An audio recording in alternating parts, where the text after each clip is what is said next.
Eu quero que você pegue a Bíblia, a palavra do Senhor. Querido membro da Igreja do NASP, querido irmão, onde quer que você esteja, nós vamos estudar um tema hoje revelado por Deus. Mas agora leia comigo Apocalipse 1, verso 1 até o verso 3, porque eu quero que você entenda que o tema dessa manhã, o juízo final, ele não é humano, ele parte de Deus. Esse parte de Deus, ele deve ser pregado, deve ser expressado, contado, falado, anunciado aos seres humanos.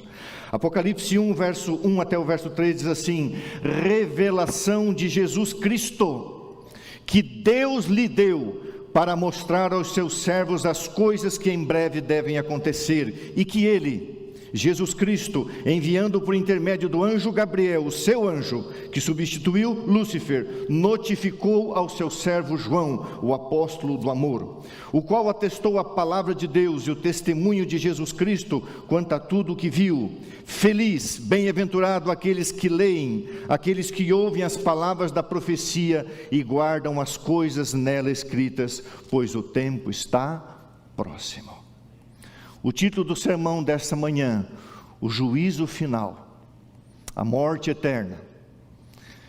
Eu quero antes mostrar aqui algumas coisas, uma citação que o doutor Alberto Tim, diretor associado do White State, do nosso Centro White Mundial, enviou uma citação para mim, de dons proféticos. Eu gostaria de ler essa citação para você entender o que nós vamos pregar nessa manhã. E depois nós vamos orar a Deus, para que você perceba que essa mensagem é uma mensagem de amor, porque toda profecia é um aviso do coração amoroso de Deus. Guarde essa frase: a profecia é um aviso de um coração de um Deus que ama. Por isso ele anuncia, por isso ele avisa, por isso ele profetiza. Coloca o PowerPoint para mim, eu quero ler essa citação. O juízo final é o tema que nós vamos pregar hoje em Apocalipse 20, do verso 7 em diante. Agora presta atenção, eu não conhecia essa citação que o doutor Albertin mandou para mim lá do White State. Os pregadores não devem ter escrúpulos. Eu vou explicar essa palavra que muitas vezes é usada apenas no aspecto negativo, mas ela tem um aspecto positivo. Os pregadores não devem ter medo, não devem ter receio, não devem ter dúvidas, não devem capitular. Os pregadores não devem ter escrúpulos em pregar a verdade como ela está na palavra de Deus. Deixem a verdade cortar. Parece algo que não vem de Deus, mas é de Deus. Deixem a verdade cortar. Foi-me mostrado que os ministros não têm mais sucesso porque receiam, ou seja, tem muitos escrúpulos em ferir sentimentos, receiam ferir sentimentos, tem medo de não serem corteses, baixam o padrão da verdade e, se possível, escondem a peculiaridade de nossa fé, a distinção de nossa fé, a fé na palavra de Deus. Vi que Deus não poderia fazê-los bem-sucedidos. A verdade deve ser apresentada e instada à necessidade de uma decisão. É o que nós vamos fazer nessa manhã. Vamos pregar a verdade, apelando para uma decisão, porque nós estamos vivendo em tempos solenes, e como os falsos pastores estão a clamar paz e a pregar coisas suaves, os servos de Deus devem clamar em alta voz, não poupar e deixar o resultado com Deus. Volta para mim aqui, onde que eu olho, Moshe? Volta para mim aqui. Isso aqui não é meu. Nenhum pastor tem a intenção de ferir e de machucar. A profecia é um ato revelativo do amor de Deus, é uma revelação de Deus para Jesus, através de Jesus, do próprio Cristo. Passou pelo anjo Gabriel e foi entregue a quem? Ao apóstolo do amor. Eu quero perguntar para você: por que Deus escolheu o apóstolo do amor para anunciar o juízo final? Diz para mim, se não é uma mensagem de amor. Então nós, os pastores, os servos de Deus, os atalaias, os arautos da mensagem. Sabe qual é o problema, irmãos? Nós estamos vivendo num tempo de frivolidades. O solene, o sério, aquilo que é importante, questões de vida eterna ou morte eterna, deixam de lado. Você sabe que Deus é amor, você sabe que a salvação é pela fé, você sabe que os nossos méritos não nos recomendam a Jesus, mas você também tem que saber que sem a santificação ninguém entrará no reino dos céus. Seguindo lá, Por favor, volta para mim. Você assistiu o que está acontecendo na Europa Ocidental essa semana? 6 países, especialmente a Alemanha e a Bélgica. Mais de 100 pessoas, já passaram mais de 100 pessoas mortas. Apenas numa cidade perto de Colônia, mais de 1.300 pessoas desaparecidas. Foi como uma enchente comparada a um tsunami. Em poucas horas, destruiu várias cidades. O mundo naquela região está de cabeça. Essa aqui é uma cratera na cidade, nessa região ali da Alemanha. Infelizmente, irmãos, mais de 1.000 pessoas estão desaparecidas, provavelmente já estejam mortas. Agora veja, tudo no mundo está em agitação. Os sinais dos tempos são cheios de preságios. Os acontecimentos por vir projetam sua sombra diante de si. Olha essa citação. Os acontecimentos por vir projetam sua sombra diante de si. O que é isso? Profecia? O Espírito de Deus está sendo retirado da terra e calamidade segue-se a calamidade em terra e mar. Há tempestades, terremotos, incêndios e agora a profecia se cumpre: inundações, homicídios de toda espécie. Quem poderá ler o futuro? Quem poderá ler o futuro? Onde está a segurança? Não há certeza em coisa alguma humana ou terrena. Ok? Pode tirar, volta para cá agora. Eu convido você então a abrir a palavra de Deus, no texto que nós vamos estudar nessa manhã. Apocalipse 20, do verso 7 até o verso 15. Pegue a Bíblia, a palavra de Deus, e deixa aberta aí. Apocalipse 20, do verso 7 até o verso 15. Irmãos queridos, eu não tenho nenhuma pretensão, porque eu já entendi há muito tempo, que Deus, Ele usa a personalidade humana, Ele usa um instrumento humano. Deus, na sua condescendência e na sua misericórdia, faz passar a mensagem pelo ser humano para alcançar outro ser humano. Mas não é o pastor, não é o ser humano que transforma outro ser humano, é o Espírito Santo. E eu oro muito durante a semana. Eu oro quando chego na igreja, na minha sala. Eu oro quando chego aqui, para que Deus pregue, para que Deus fale, para que o milagre aconteça na sua vida da parte de Deus. Eu quero orar nessa manhã pela Isadora, uma garotinha de 3 anos, lá da cidade de Bagé, no Rio Grande do Sul. Ela está com sequelas gravíssimas e foi para a UTI. E a sua tia, a irmã Dirlene, fez de oração. E assim eu quero orar por você também. E orar para que a palavra de Deus possa cortar o seu coração e a sua vida, como uma espada, dividir você desse mundo, separar você desse mundo. Ore a Deus comigo para que essa mensagem venha da parte do Senhor e seja Deus que pregue para você.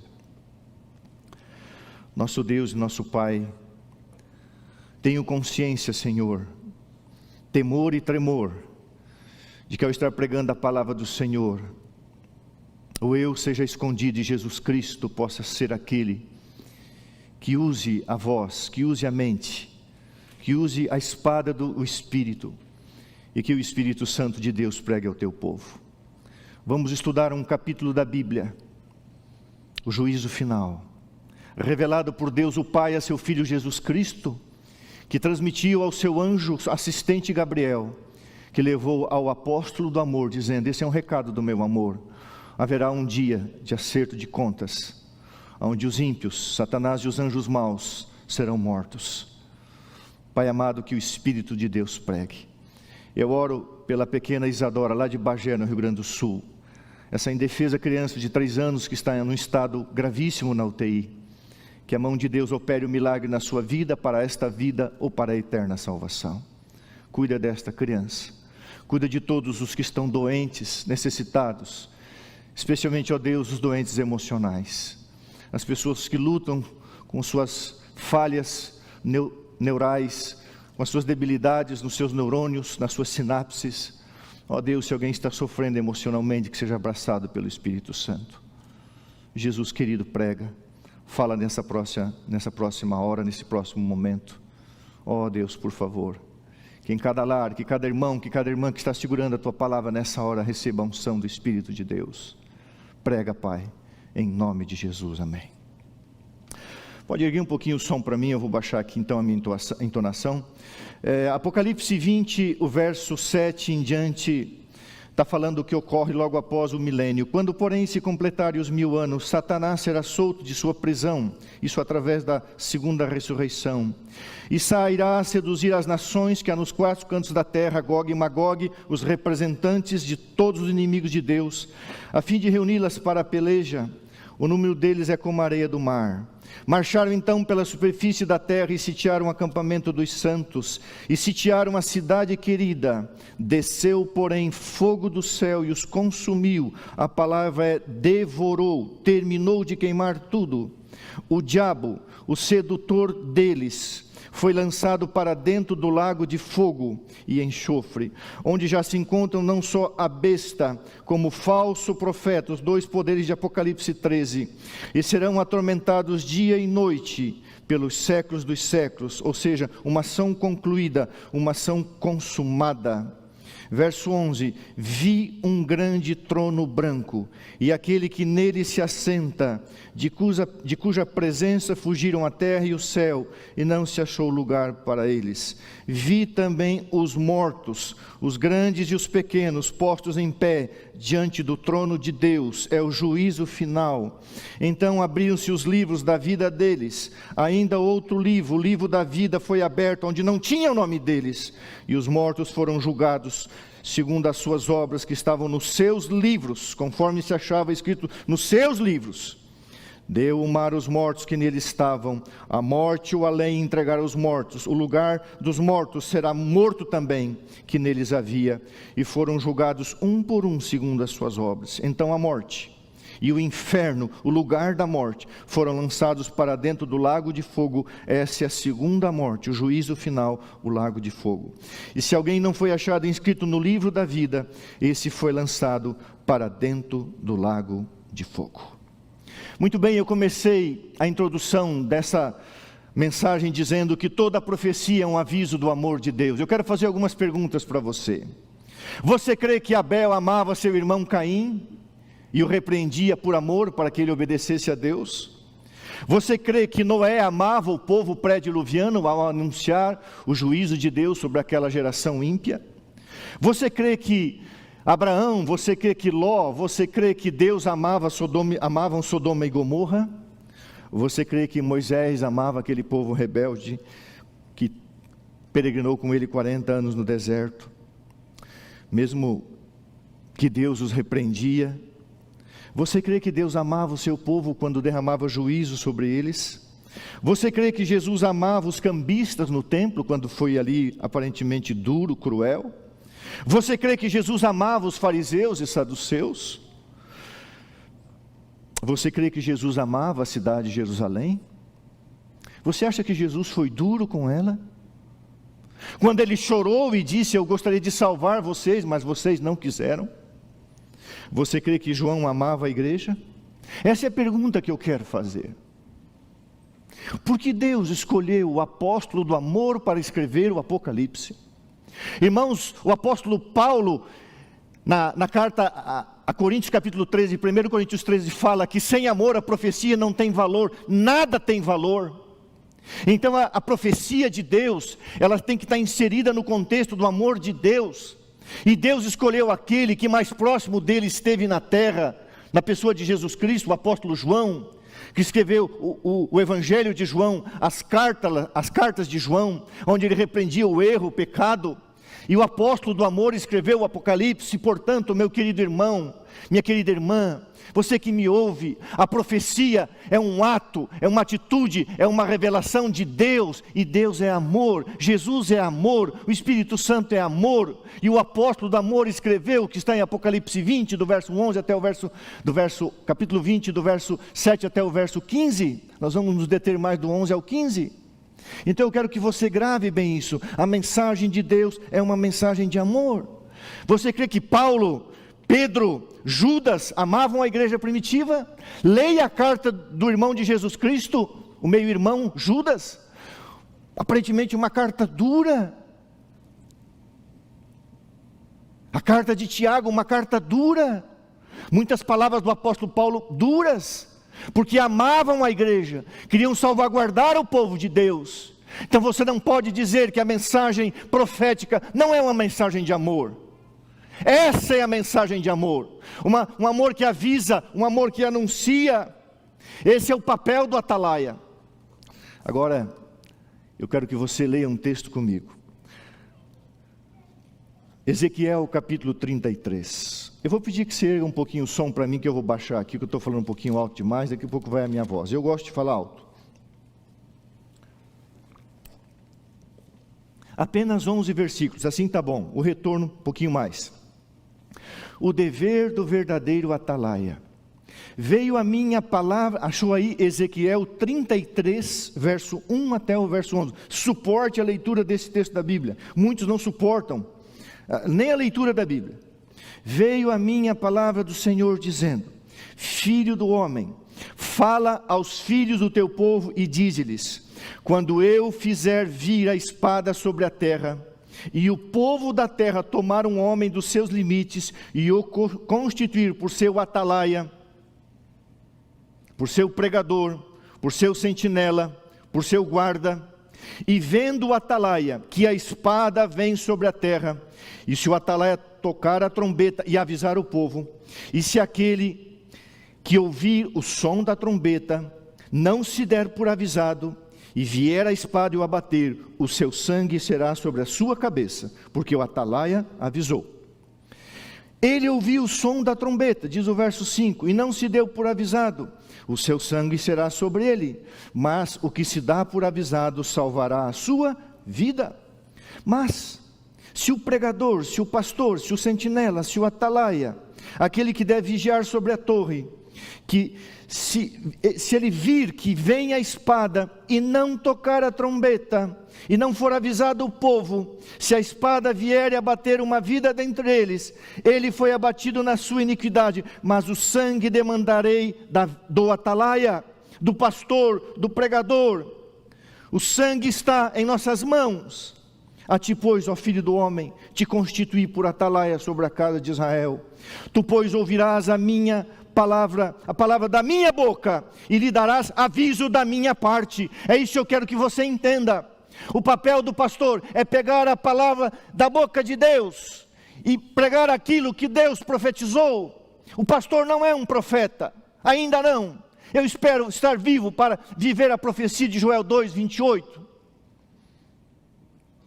Os filhos de Deus, jovens, velhos, crianças, cheios do Espírito, vão profetizar. Mas o papel do pastor é exatamente isso aqui, irmão querido. Leia comigo o verso 7. A ti, pois, ó filho do homem, te constituí por atalaia sobre a casa de Israel. Tu, pois, ouvirás a palavra da minha boca e lhe darás aviso da minha parte. É da minha boca, diz Deus, é da minha parte. Não é da parte do pastor Gilson, não é da parte da igreja adventista do sétimo dia, é da parte de Deus o que você vai ouvir nessa manhã. E eu espero que você entenda que isso é um ato de amor de Deus. Se eu disser ao perverso, o verso 8, ó perverso, certamente morrerás, e tu não falares para avisar o perverso do seu caminho mau, morrerá esse perverso na sua iniquidade, mas o seu sangue eu o demandarei de ti. Você entende a responsabilidade de um pastor? Você entende a responsabilidade de um pregador nesse tempo solene que a gente está vivendo? Contando historinhas, bebendo em fontes filosóficas, humanistas, progressistas. Irmãos, nós temos que voltar aos marcos antigos, voltar à palavra de Deus, as coisas que realmente vão permanecer. Verso 10, tu, pois, filho do homem, dize à casa de Israel, assim falais vós, visto que as nossas prevaricações e os nossos pecados estão sobre nós, e nós desfalecemos neles, como, pois, viveremos? Veja o verso 11, diz-lhe, pois, tão certo como eu vivo, diz o Senhor Deus, não tenho prazer na morte do ímpio, não tenho prazer na morte do perverso, não tenho prazer na morte do pecador, mas em que o perverso se converta do seu caminho e viva. Convertei-vos e convertei-vos dos vossos maus caminhos, porque haveis de perecer, morrer, ó casa de Israel. Ezequiel estava com o povo E ele foi, depois eu vou mostrar ali, foi conduzido com o povo para o cativeiro babilônico. Deus já havia anunciado através de vários profetas menores, como Abacuque, profetas maiores, como Jeremias. Deus havia anunciado, vocês irão para o cativeiro. O que eles fizeram com os profetas? Maltrataram, surraram, prenderam, mataram alguns, não deram ouvido à voz de Deus. Sabe, irmãos queridos, as coisas estão muito banalizadas, e é papel da igreja, é papel desse púlpito, é papel nosso como pastores, anunciar, como nós lemos ali, o que virá amanhã, não sabemos. Agora é interessante, eu quero fazer uma análise com você. A chanceler Angela Merkel está nos Estados Unidos, uma mulher, uma líder, e mandou um recado para o povo alemão. E logo em seguida, Ursula, a presidente da União Europeia, fez um apelo para que leis duras, para que continuem estudos e tratados. Isso vai envolver a fé, porque o mundo está vivendo esse colapso ambiental, e leis serão instituídas e o povo de Deus de alguma forma vai ser atingida.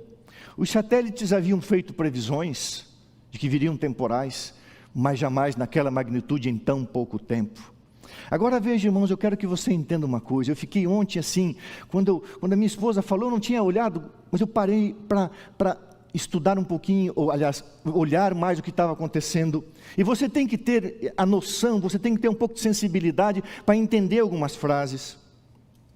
A apresentadora de um telejornal muito famoso disse assim: a ciência vem gritando, atenção humanidade, atenção humanidade.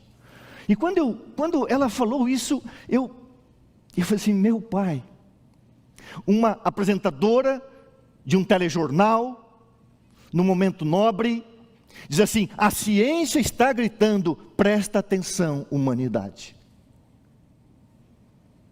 A ciência precisa ser o atalaia? Os meteorologistas alertam que os próximos eventos climáticos do mundo serão mais fortes, mais intensos, piores, e sobretudo eles serão mais frequentes. Isso é profético. Precisam meteorologistas falar isso? Precisa a ciência dizer assim, presta atenção humanidade? As pedras estão clamando.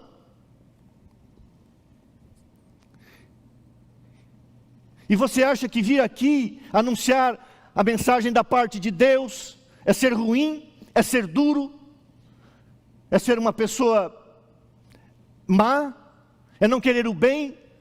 Agora tem uma coisa, a Bíblia diz assim, o perverso precisa se converter. Quem não nascer do espírito da água não herdará o reino de Deus. Não é uma ameaça. Você vai entender por quê. Vou repetir, a ciência vem gritando, atenção humanidade. Uau, fiquei pensando, logicamente ela falou no aspecto apenas humano. Os meteorologistas alertam que os eventos climáticos serão mais frequentes, piores. E os profetas de Deus, a profecia de Deus deve ser pregada sem hesitação, sem escrúpulos, ou seja, sem medo. A palavra escrúpulo, vai estudar depois no dicionário, não é uma palavra essencialmente negativa, ela tem um aspecto negativo, mas significa ter coragem, firmeza e decisão. Vamos lá, irmãos, a palavra atalaia é um termo árabe que significa torre de observação. Designa o ponto mais alto de onde se vigia. É a pessoa encarregada de vigiar e avisar se ocorrer ameaça, é uma sentinela. Então as cidades muradas, uma torre a mais alta ficava uma atalaia, não tinha o binóculo, né? Ficava a atalaia, o sentinela vigiando. Se um exército se aproximava, ele tinha a obrigação, ele tinha o dever de anunciar. Os inimigos estão chegando, a guerra está chegando. O atalaia, o sentinela não podia dormir, ele tinha que tocar a trombeta, e a trombeta tem vários sons, e dependendo do som era guerra, tinha que anunciar. E a Bíblia diz que Deus chamou Ezequiel como um atalaia, e ele deveria fazer isso, e ele fez. Com 30 anos foi alçado ao ministério profético, foi para o exílio babilônico em 597. Todavia, Ezequiel era um homem com um senso aguçado da santidade divina, um atalaia nos últimos dias de Judá como nação independente. ele foi fiel na comunicação das mensagens de julgamento e esperança da parte de Deus. A profecia, querido irmão, a mensagem do juízo final não é uma ameaça, não é para você ter medo, é um aviso do amor de Deus do que vai acontecer, para você escapar, porque Deus não tem prazer na morte do ímpio, do perverso, do não convertido. Deus quer salvar, por isso Ele avisa. Judá viveria o seu último ciclo como nação independente, porque depois se afastaria de Deus e negaria Jesus Cristo, e Ezequiel cumpriu fielmente o seu papel, como Daniel, como Jeremias e como tantos outros.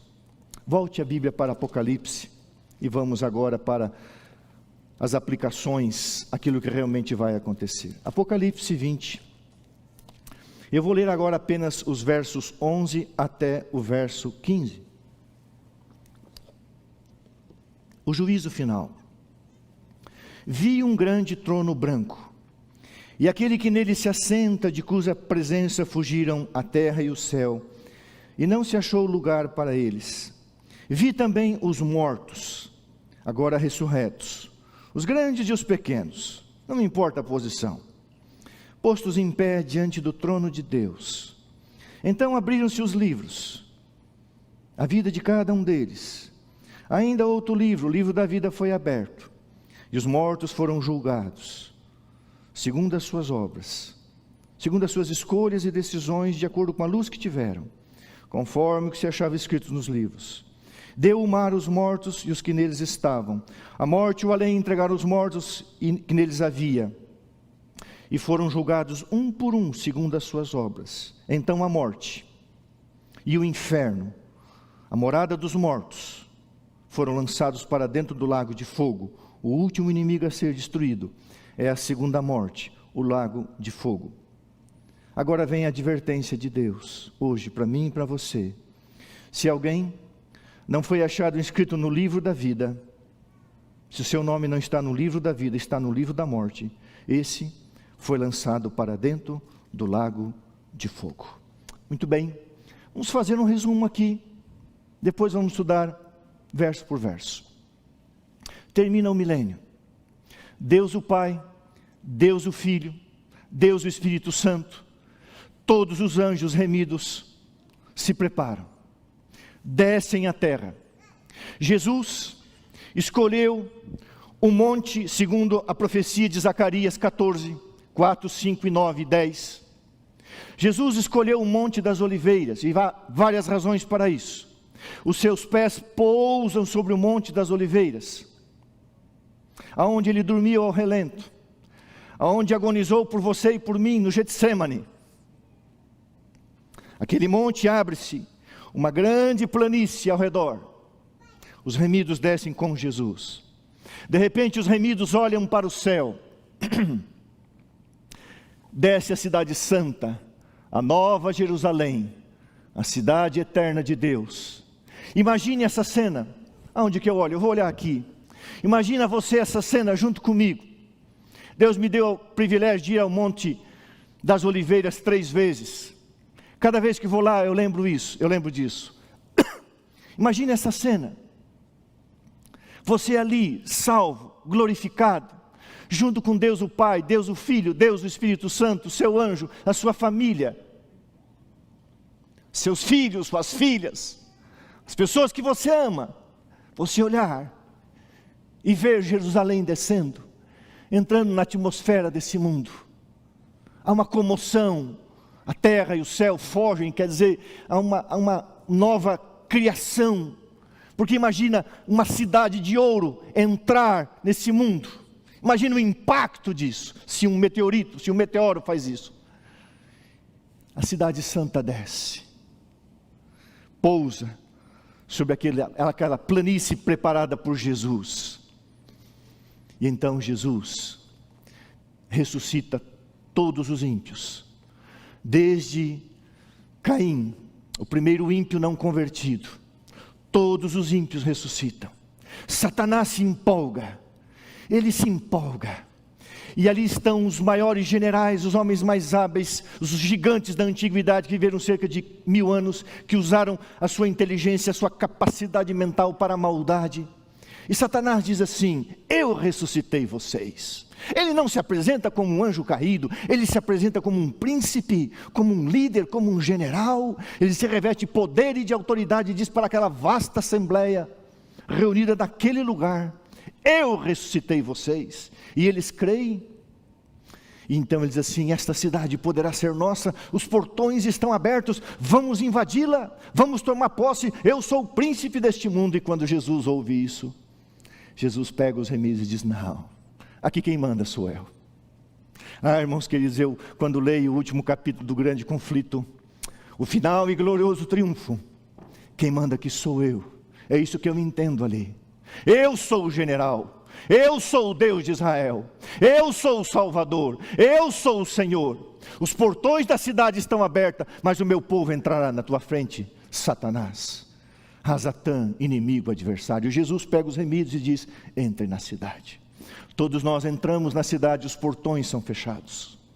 Mesmo assim, armas poderosas são preparadas, não sabemos quantos dias, semanas, não sabemos quanto tempo, mas eles preparam um arsenal para tentar invadir, um plano originado ali por Satanás, os grandes homens. Você tem que ler todo o capítulo, é muita coisa.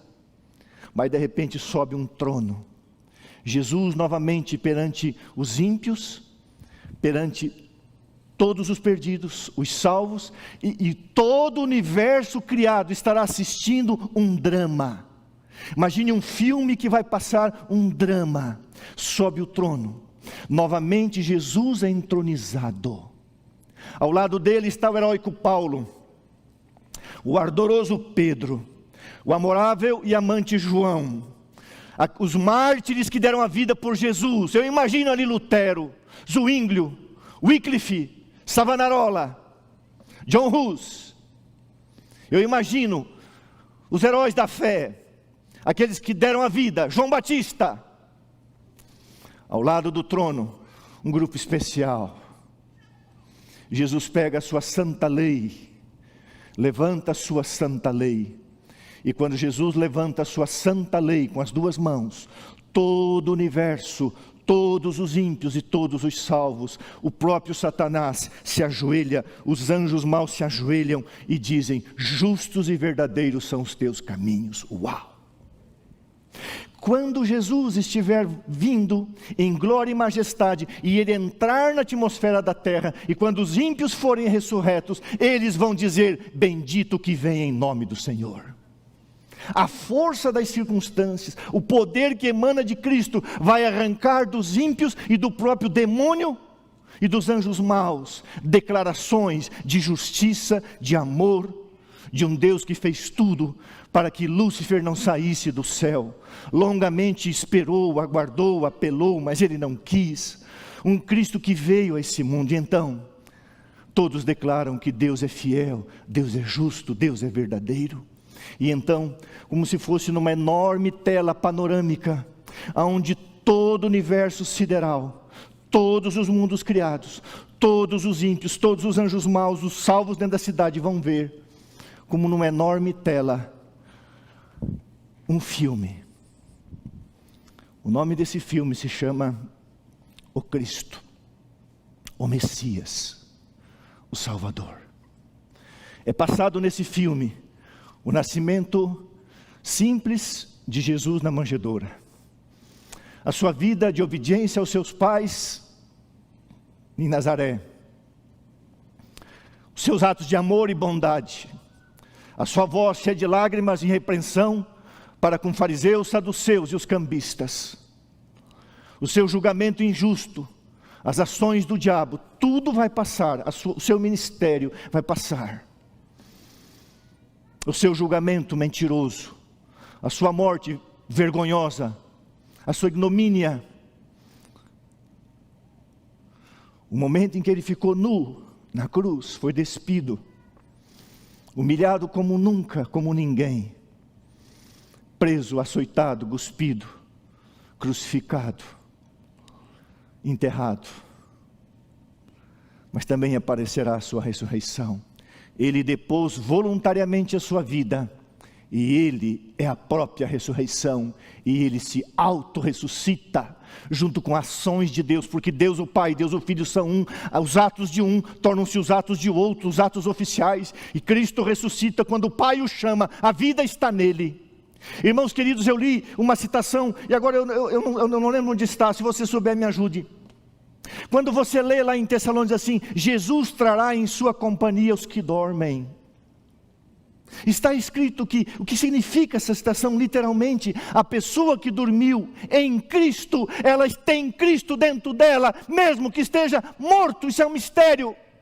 Cristo estava morto, mas dentro dele havia divindade, e quando os justos ressuscitarem, eles virão na companhia de Cristo, porque Cristo, espiritualmente falando, esteve com ele na sepultura. E então aparece a ressurreição de Jesus. Os 40 dias que ele permaneceu na terra. Imagina esse filme, você assistir, como nós assistimos um tempo atrás, aquele filme, um pouco assim, algumas coisas não eram, mas tudo bem, a paixão de Cristo. Os 40 dias que ele permaneceu aqui, a sua viagem para a Galileia para perdoar Pedro, a sua ascensão e olhando para baixo disse assim, do jeito que vocês estão me vindo ir, eu voltarei, significando também o mesmo lugar, pessoalmente, corporalmente, visivelmente, tudo aparece, a ascensão de Cristo, a sua intercessão no céu é revelada, tudo é passado ali.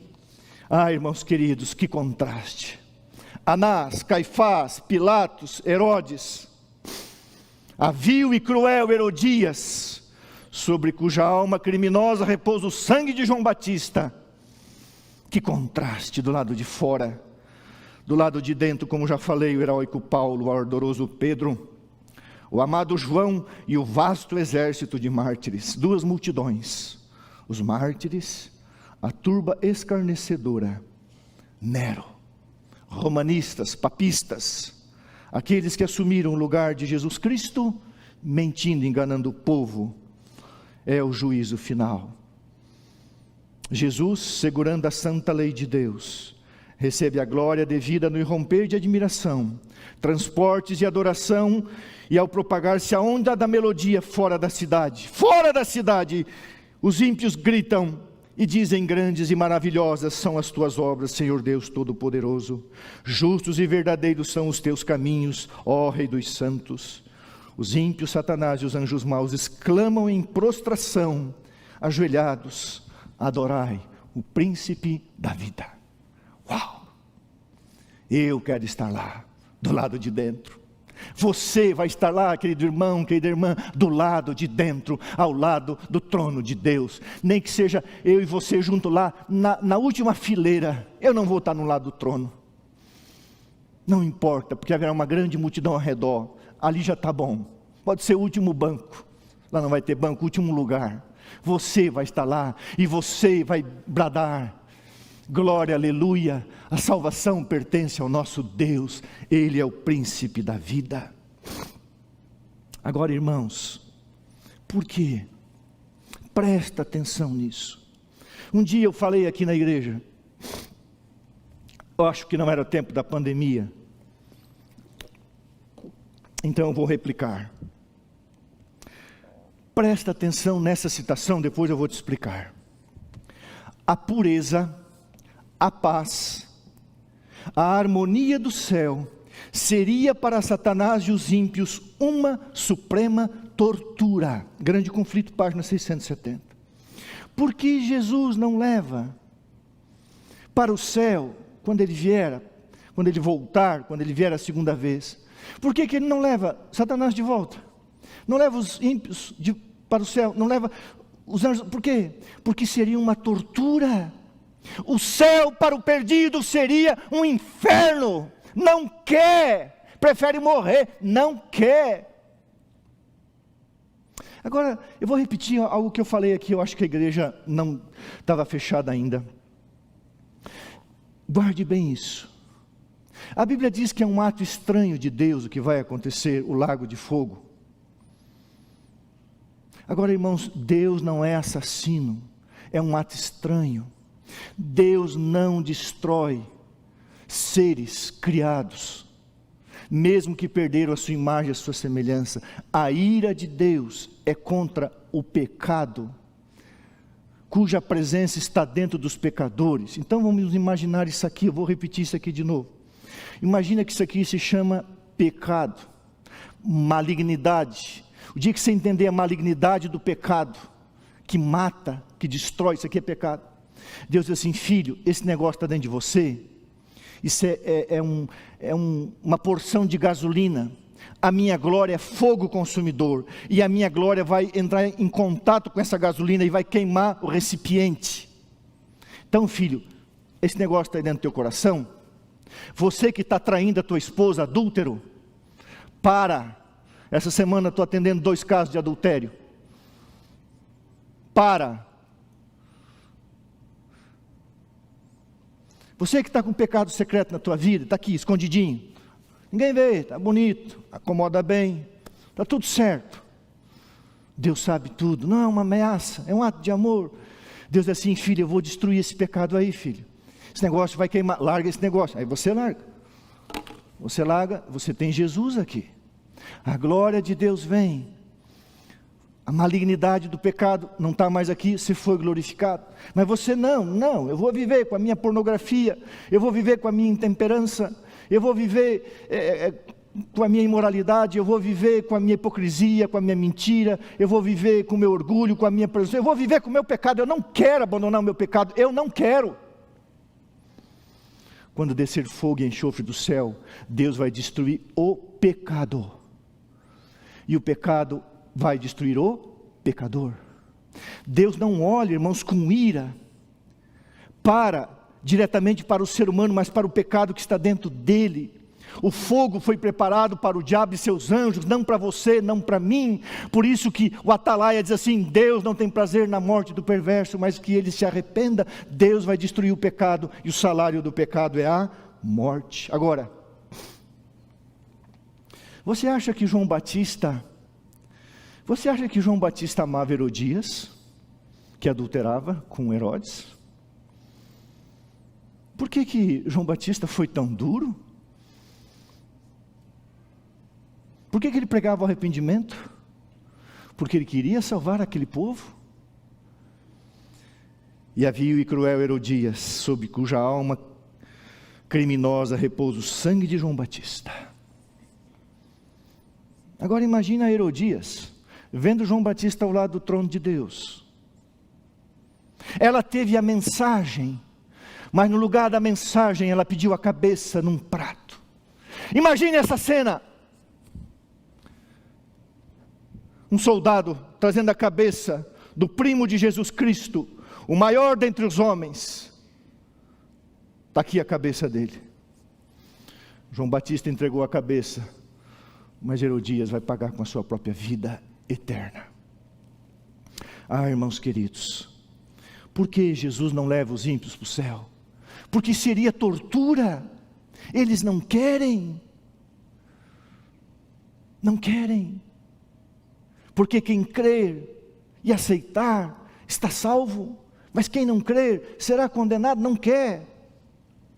É como você e eu, se levássemos você e eu para um ambiente promíscuo, para uma casa de prostituição. Você não tem, eu não quero entrar nisso, eu não quero, isso para mim é tortura, não quero. Assim é o céu para o ímpio. Então, queridos amigos, vamos lá, para a gente encerrar, o verso 11 de Apocalipse 20. Vi um grande trono branco, e aquele que nele se assenta, de cuja presença fugiram a terra e o céu, e não se achou lugar para eles. Presta atenção em algumas palavras. Vi um grande trono branco, grande, uma referência à importância das decisões, não um trono qualquer, não a presidência de qualquer coisa desse mundo, é o trono de Deus, onde as decisões mais importantes são tomadas. Trono, lugar de autoridade para efetuar julgamento. Branco, lugar de pureza e justiça das decisões. Não importa quem você é, não importa quem eu sou, brancos, pretos, pobres, ricos, homens, mulheres, jovens, todos. O apóstolo Paulo diz: importa que todos nós compareçamos perante o tribunal de Cristo, para que cada um receba o bem e o mal que tiver feito por meio do corpo. Quando os justos comparecerão perante o tribunal de Deus? No milênio. Quando os ímpios comparecerão após o milênio? Os justos para receberem a recompensa, a vida eterna, os ímpios para receberem a morte eterna. Quem está sentado no trono? Quem está sentado no trono? Deus o Pai e Deus o Filho. As ações de um tornam-se as ações do outro. Os atos oficiais de Deus são os atos oficiais de Cristo.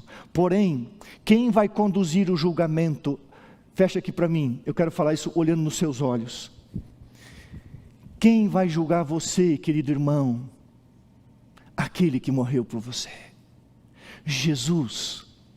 Ele recebe a autoridade quando é glorificado, quando é exaltado. Ele recebe a autoridade para ser o juiz. Deus o Pai o autoriza, mas Ele conduz o julgamento. E sabe o que Ele vai mostrar? A santidade da sua lei, as suas mãos, a fronte ferida. Por isso que Satanás, os anjos maus, os ímpios, os perdidos, os salvos e todo o universo vão dizer: o Senhor é justo? O Senhor foi amor? O Senhor é amor? O Senhor nunca mudou? Você e eu seremos julgados por nosso Senhor e Salvador Jesus Cristo.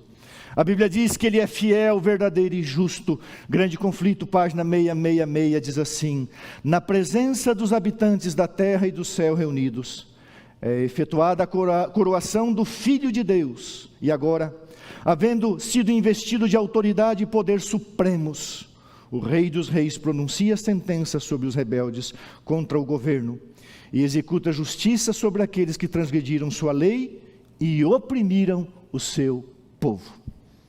Um dos versos que eu mais gosto da Bíblia é assim: Deus fará justiça aos seus escolhidos. Agora, fica olhando para Herodes, aquele assassino cruel, que mandou matar todas as crianças de Belém e ao redor, para tentar destruir Jesus, um instrumento do diabo. Se coloca no lugar de Herodes, que oprimia o povo de Deus. Nero, ali um monstro da crueldade. Ali está sua mãe, para ver o que fez do seu filho.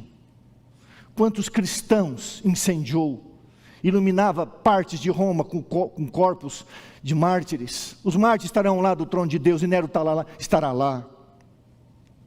Ah, irmãos queridos, o trono de Deus, um trono de amor. Verso 12: vi também os mortos, os grandes e os pequenos postos em pé diante do trono. Então abriram-se os livros da vida deles. O livro da vida também foi aberto, e os mortos foram julgados segundo as suas obras, conforme se achava escrito nos livros. A decisão da pessoa, a escolha da pessoa, está aqui, ó. Esse que você escolheu, não tem nada mais para esconder. O que está encoberto há de ser descoberto, o que está oculto há de ser revelado. Está aqui, a tua vida está aqui. Você não vai mais esconder os teus pecados da tua esposa, do teu marido, dos teus filhos, de quem quer que seja, a tua hipocrisia, a tua mentira, os teus enganos, está aqui. Perante Deus, perante o trono de Deus. Agora, você acha que Deus vai olhar com prazer?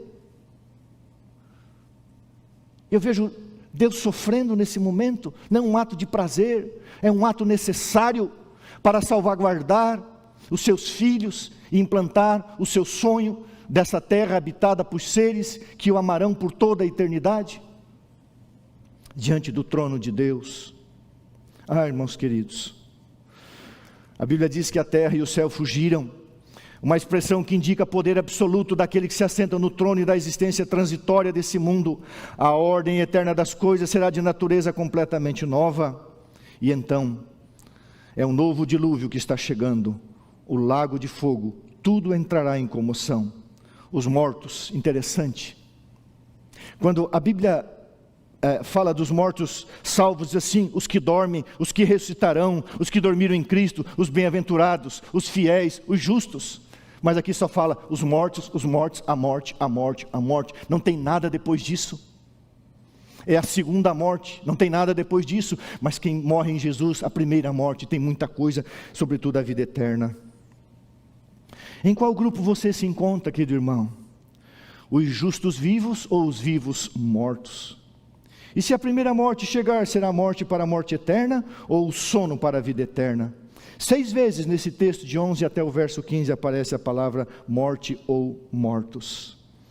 Os grandes e os pequenos. A posição na vida não influencia em nada este encontro com Deus. Não importa se eu fui um pastor, não importa quem eu fui, importa quem eu aceitei e o que eu fiz da minha vida. Se eu deixei Jesus ser gerado em mim, Jesus ser formado em mim, se eu fui santificado e salvo. Muitos passam impunes nessa vida da justiça nos tribunais humanos, porém no juízo final ninguém escapará da justiça completa de Deus. Quando o ímpio tiver que prestar contas das suas ações, muitos grandes serão vistos em sua verdadeira condição, mentirosos, enganadores, corruptos, ímpios, falsos.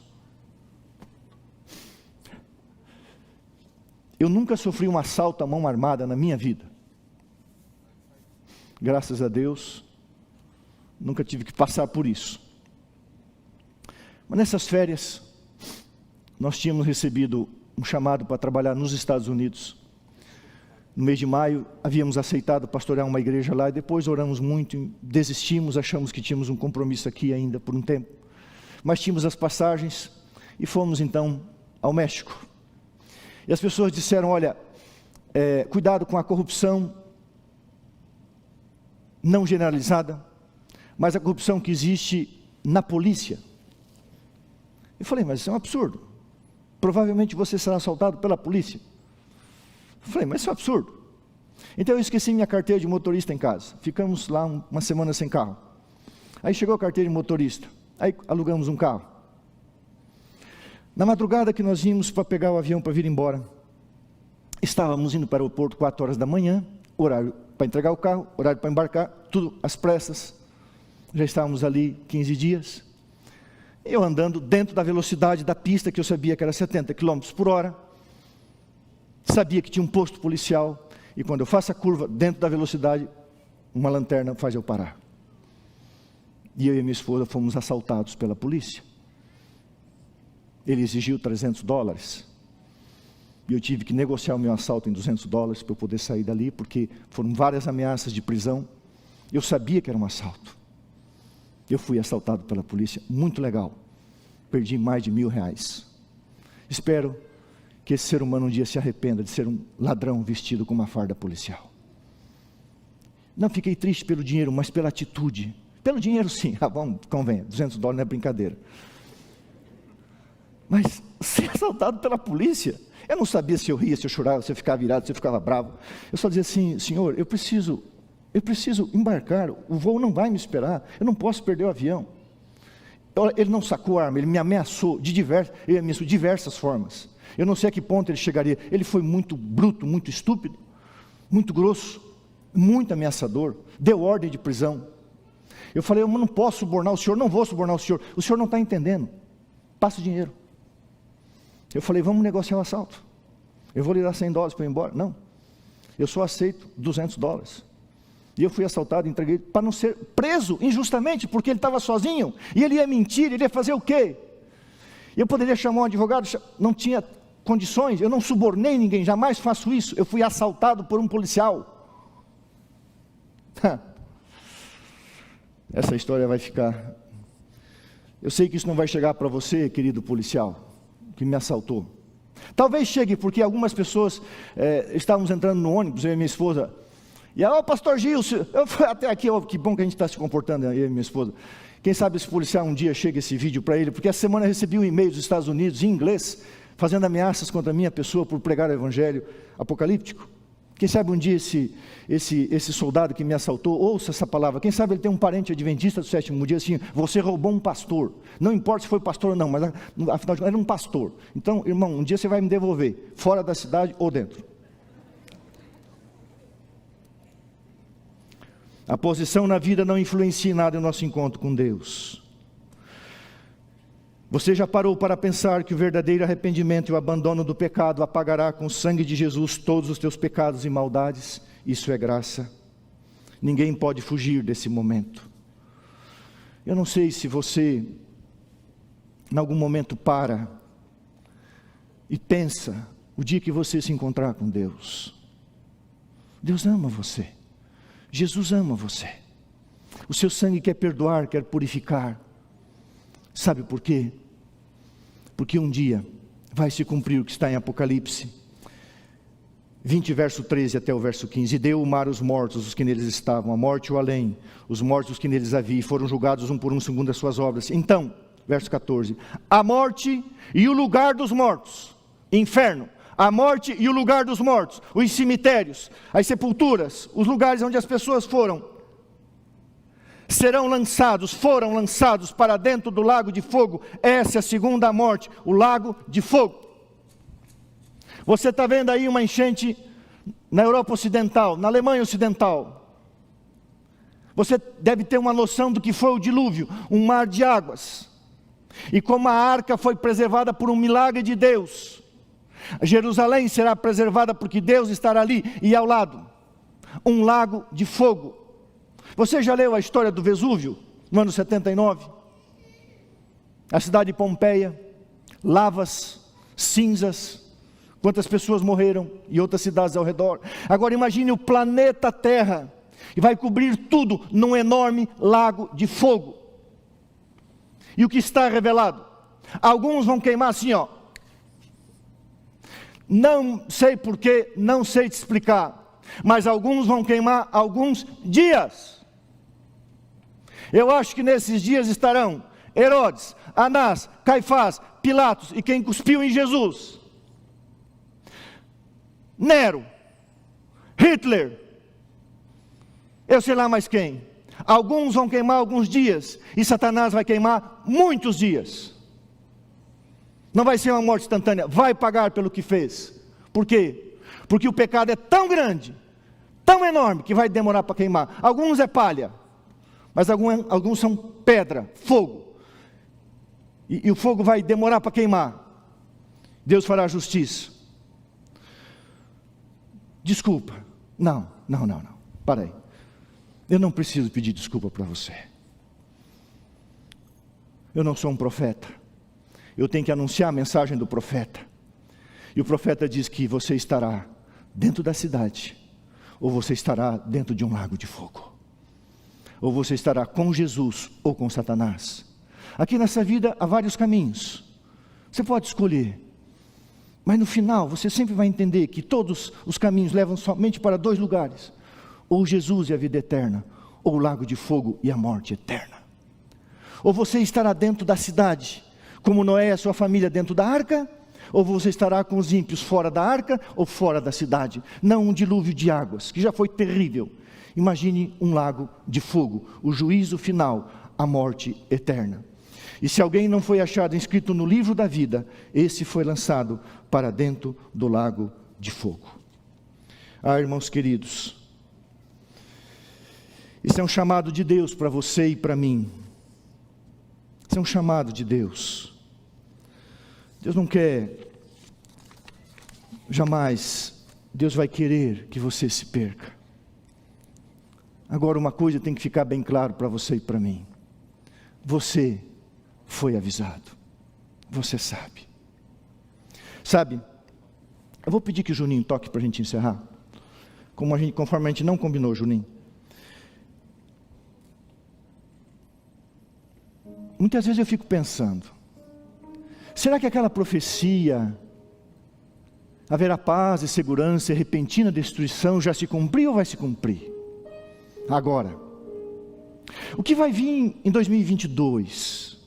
Será que começou já o romper do processo ômega que está acontecendo em nosso meio? Isso já sim, vamos fazer uma vigília sobre isso? Mas ainda haverá um tempo de paz e segurança, entre aspas, nesse mundo, ou já é a repentina destruição? Queira Deus que os bons tempos já tenham passado. Porque segundo os meteorologistas e apresentadores de jornais, A ciência diz: presta atenção, humanidade. Queira Deus que não haja mais paz, porque segurança não tem. Queira Deus que venha a repentina destruição, mas que venha para você e para mim a repentina e eterna salvação. Aonde está o seu nome? Quando você entrou ali, ou em algum outro lugar, você batizou como eu, e depois achou que aquilo era sem valor e teve que rebatizar. Eu tive que rebatizar, louvado seja Deus. Teu nome está onde? No livro da vida ou no teu livro? Em algum livro está, ou no teu ou no de Deus, para a vida eterna ou para a morte eterna. Se é o teu livro, o livro da tua carne, das tuas regras, dos teus mandamentos, da tua vontade, você está perdido, filho. Agora, se é o livro da vida, o livro do Cordeiro, Apocalipse, revelação de Jesus Cristo, uma revelação de amor. Apocalipse 20, 7 a 15, uma revelação de amor, dada por Deus, que é amor, por Jesus, o amor encarnado, pelo Espírito Santo, o amor entre nós, pelo anjo que substituiu Lúcifer, entregue ao apóstolo do amor para dizer que o seu nome esteja no livro da vida, e não no teu livrinho, porque o teu livrinho vai queimar, o livro da vida não. Coloca o PowerPoint para mim. Na década de 1740,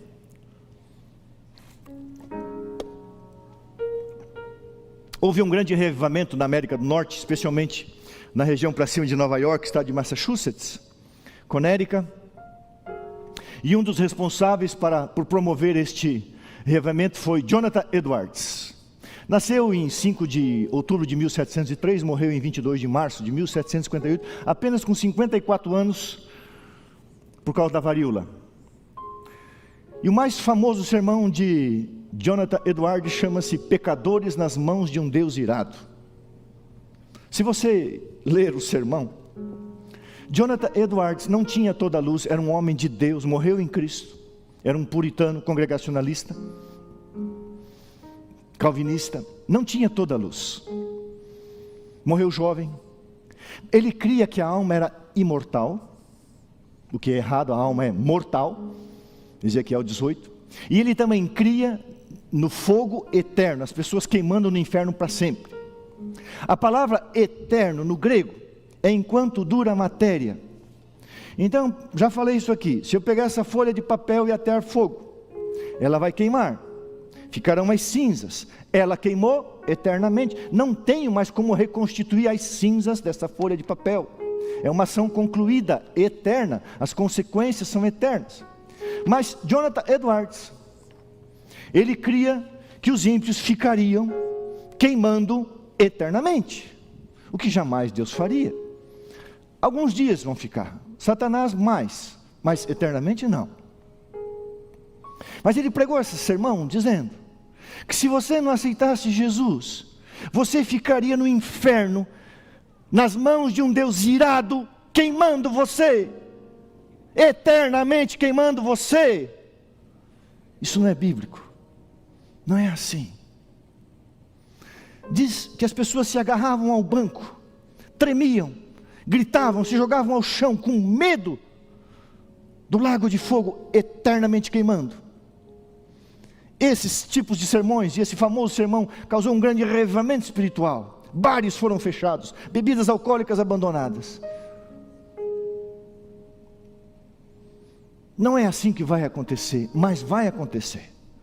Haverá um lago de fogo, não nas mãos de um Deus irado, nas mãos de um Deus de amor, que odeia o pecado que te destrói, que odeia a malignidade, as injustiças, que odeia as ofensas, as blasfêmias.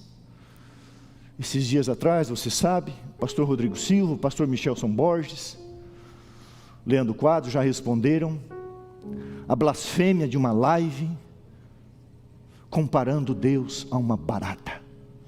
Blasfêmia, ofensa ao Espírito Santo, vileza, baixeza, que dê a solenidade, que dê o respeito, a honra àquele que morreu na cruz por você. O meu Deus, o nosso Deus, não é um inseto, não é um bicho, não são coisas, é o Theos, é o Deus Todo-Poderoso. A Bíblia diz assim: se eu sou Deus, aonde está o respeito para comigo? Aonde estão aí lanchonetes que já vendem uma imundícia de alimentação, colocando crianças para dizer que o pecado é uma coisa que deve ser ensinada desde o berço? Ontem